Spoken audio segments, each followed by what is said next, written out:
this is Jillian Manuel H. Ocampo, and today I'll be doing an experiment. My experiment is called The Effect of Salt on the Movement of Food Coloring in Water.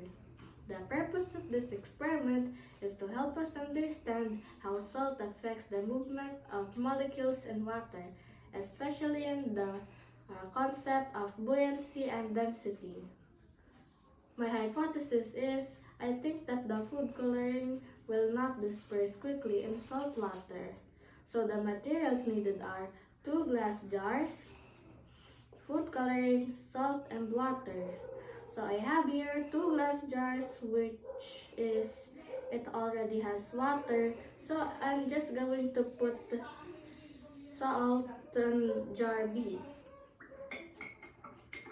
I'm gonna stir it.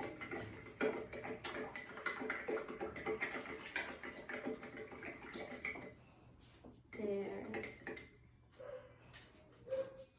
Next, we will drop food coloring in each of the jars.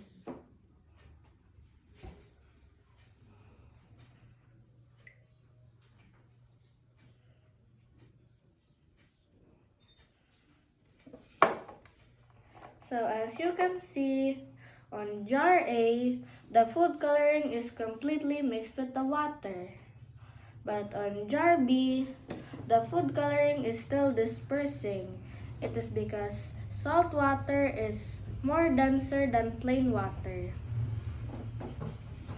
I therefore conclude that the food coloring did not disperse quickly in salt water.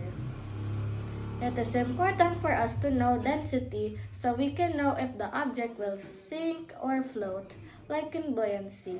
It is also important in construction, shipping, cooking, and environmental science. Examples include oil spill in the ocean. That's all. Thank you for listening. Bye!